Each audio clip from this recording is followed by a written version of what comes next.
Divide 1 by 8 and the decimal stops cleanly at 0.125. Divide 1 by 3 and the 3's never stop. Divide 1 by 7 and something stranger appears, 142857, then the same 6 digits return in the same order forever. Why can a fraction produce an endless decimal, and how does it know which block to repeat? The answer is not hidden in the digits themselves. It lives one layer below, in the remainders created by long division.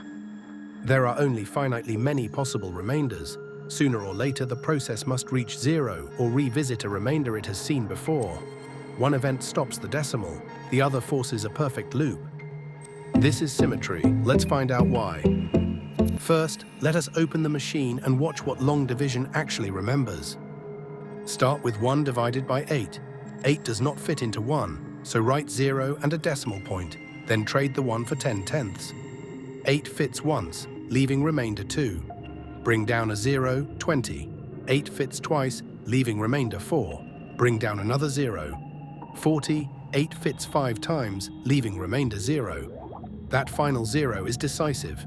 From then on, every new digit would also be 0, so the expansion has ended at 0.125. Long division is not guessing digits. At each step, it takes the current remainder, multiplies it by 10, chooses the next digit, and produces a new remainder. That gives us a compact way to describe the whole calculation. For a denominator of 8, the possible remainders are 0 through 7. Each remainder is a state of the machine. Feed in remainder 1, and the machine outputs digit 1, then moves to remainder 2. State 2 outputs digit 2 and moves to 4. State 4 outputs 5 and moves to 0. State 0 points back to itself forever, emitting only zeros. The written decimal is simply the trail of output digits along this path. Once we track states, instead of an ever-growing line of arithmetic, termination becomes a visible destination rather than a mysterious property of the final digits. The rule for moving between states is exact. If the current remainder is r and the denominator is d, compute 10r. The next decimal digit is the whole number part of 10r divided by d, and the next remainder is what remains after subtracting that digit times d. Most importantly, the same remainder always produces the same next digit and the same next remainder. The machine has no memory beyond its current state. So if a remainder ever returns, everything after it must replay identically. Same digit, same next state, same entire future. A repeating decimal is therefore a loop in a deterministic remainder machine. Now let us watch 2 endless decimals and prove that the looping is unavoidable. For 1 divided by 3, begin with remainder 1. Multiply by 10. 3 fits 3 times, producing digit 3 and leaving remainder 1 again. We have returned to the exact state where we started after a single step. The machine must now repeat that step forever. Digit 3, remainder 1, digit 3, remainder 1. This is why 1/3 equals 0.333 continuing. The dots are not an instruction to round or an admission that we stopped calculating. They say the same state transition continues without an end. The repeating block has length 1 because the remainder loop closes after one move. 1 divided by 7 takes a longer tour. Remainder 1 produces digit 1 and remainder 3. 3 produces 4 and remainder 2. Then come remainders 6, 4, 5, and finally 1 again. Reading the emitted digits gives 142857. Because the original remainder has returned, the 6-state tour repeats exactly, giving 0.142857 over and over. Nothing inside the calculation chooses to copy an earlier written block. The copied digits are a consequence of revisiting the same remainder. The loop of remainders is the cause. The repeating decimal is only the visible trace. Now the general proof. Divide any whole number by a positive denominator d. A remainder can only be 0, 1, 2, up to d minus 1. There are exactly d possible states. If 0 appears, the decimal terminates. If 0 never appears, the calculation keeps visiting non-zero states. After at most d steps, there are more visits than available states, so 2 visits must use the same remainder. This is the pigeonhole principle. Place too many visits into too few remainder boxes, and one box is used twice. From that repeated state onward, determinism forces a loop. Every fraction, therefore, has a decimal expansion that either terminates or eventually repeats. We can go further and predict which fractions terminate without performing the division. A terminating decimal is really a fraction whose denominator is a power of 10. 0.125 means 125 over 1,000, and 1,000 factors into 2 cubed times 5 cubed. Every power of 10 contains only the primes 2 and 5, because 10 itself is 2 times 5. Reduce a fraction first.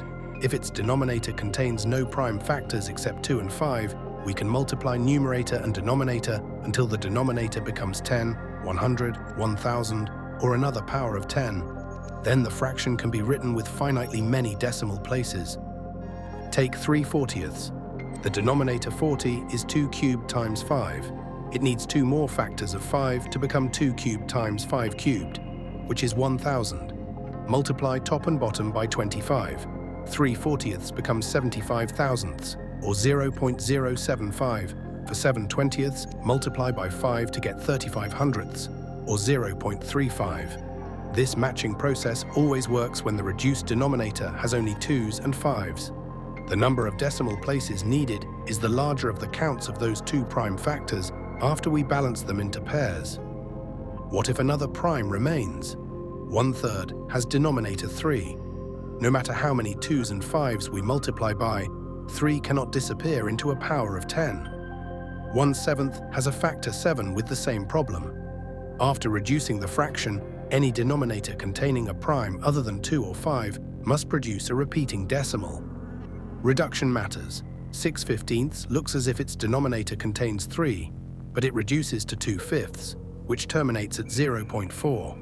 The classification belongs to the reduced denominator, not the unreduced numbers first written on the page. The denominator predicts not only whether digits repeat, but how long the repeating block can be. Return to sevenths and look only at powers of 10 modulo 7. 10 leaves remainder 3. 100 leaves remainder 2. 1,000 leaves 6. 10,000 leaves 4. 100,000 leaves 5. 1 million leaves 1.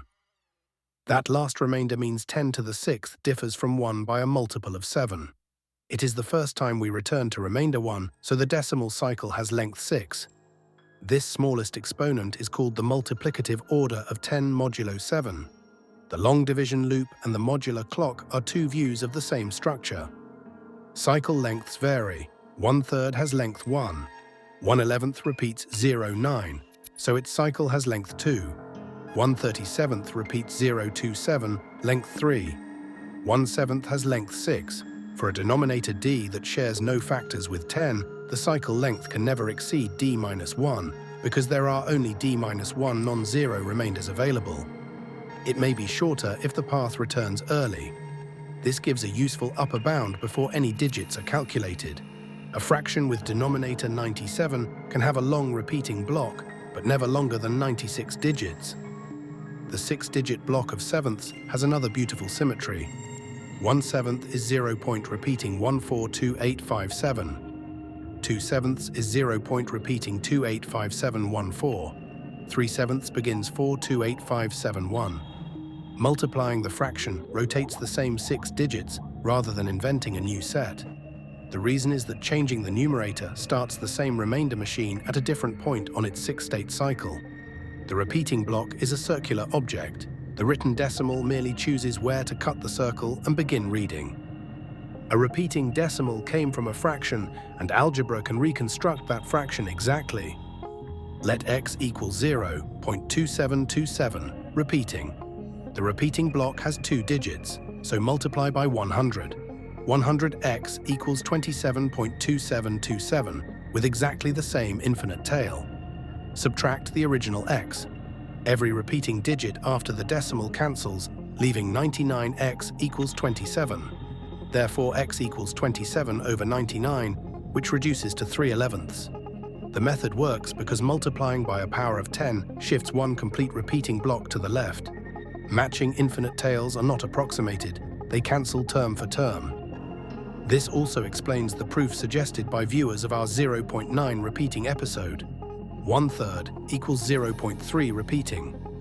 Multiply both sides by 3. the fraction side becomes 1. The decimal side becomes 0.9 repeating. So 0.9 repeating equals 1 exactly. The argument works because the repeating decimal is not a finite string rounded after several places. It is the exact value generated by the remainder loop. 3 copies of 1/3 fill the hole, and 3 copies of its exact decimal expansion must fill the same hole. Termination depends on the number base. In base 10, 1/3 repeats because 10 has prime factors, 2 and 5, not 3. But in base 3, 1/3 is written 0.1 and terminates immediately. 1 unit in the first ternary place. Meanwhile, 1/2, which terminates in base 10, repeats in base 3 as 0.111 continuing. The general rule is unchanged. A reduced fraction terminates in a base only when every prime factor of its denominator also divides that base. Repetition is not a flaw in the fraction. It is a mismatch between the denominator and the place value system used to write it. We can now classify every fraction before writing more than a single decimal digit. Given a fraction, first reduce it, then factor the denominator.